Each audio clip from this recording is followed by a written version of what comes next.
todos são participantes da história. Eu entendo que a minha chegada a Uberlândia ocorreu 10 anos depois da inauguração da escola. Desses 50 anos, eu vivi 40 anos. Mas isso foi suficiente para mim, estimulante, que eu procurasse entender os outros 10 anos.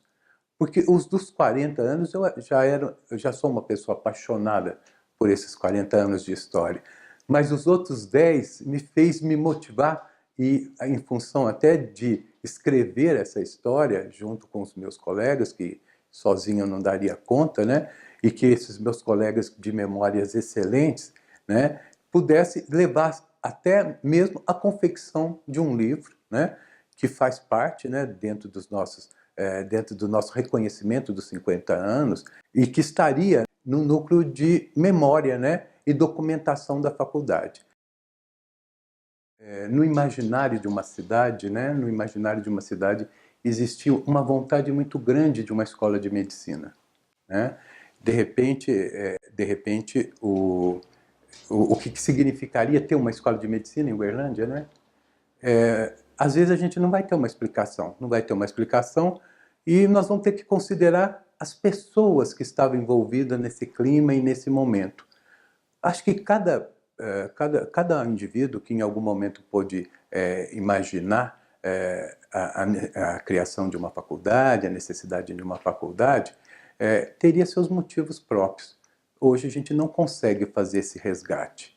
Dizer que só um grupo de médicos, né, uns idealizadores, se juntaram para abrir e montar essa escola de medicina, isso é muito pouco diante de um movimento cultural de uma cidade, né, em que os médicos poderiam ser o início de um empenho onde comerciantes, presidentes de sociedades da cidade, industriais, políticos, né, e até as pessoas mais simples também entenderam a necessidade dessa reivindicação. Esse grupo de médicos foram fortalecidos por um embasamento, né, não só filosófico, mas econômico, porque a escola nasce com a ajuda de uma população. É o povo que reivindica, é o povo que luta, é o povo que trabalha nessa intenção. Especificamente com esse grupo de médicos, né, também foram médicos muito despojados muito da questão comercial da profissão. A escola médica nunca iria gerar uma situação econômica importante para cada um deles.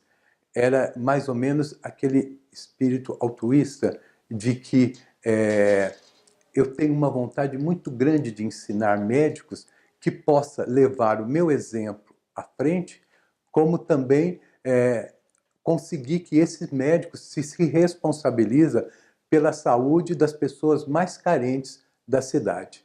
Então, esse foi o grande espírito que eu encontro nesses fundadores, né, da escola, como sendo a grande motivação que cada um deles poderia ter. Aí vem os mais jovens. Mais jovens, vamos ler essa história. E quem sabe contar os outros 50 anos de história. Vocês estarão em plena atividade intelectual e há uma necessidade de que os passos que vocês começaram a caminhar, né, nesse início de curso precisa ser muito bem documentado. A história é a única forma da gente reviver pessoas, amar pessoas, entender os motivos que as pessoas lutam, né? Então, eu acho que é o desafio que a gente está deixando para os mais jovens, continuar levando essa história por mais 50 anos. Parabéns aos professores, aos alunos, aos ex-alunos, mas o livro contempla o mais simples funcionário, né? E o maior dirigente da instituição, que era o reitor, e até faço questão, parece que o primeiro funcionário é seu Bianor, né? Motorista. acabava levando os alunos que perdiam o horário do ônibus, que era de hora em hora nessa região, a levar os alunos para casa, né? Então, esse livro contempla todos que participaram desses 50 anos. Essa escola não se deve a uma pessoa, não se deve a um dirigente maior, não se deve a um administrador, né? Podemos até reconhecer o valor de cada um. Essa escola se deve a uma cidade.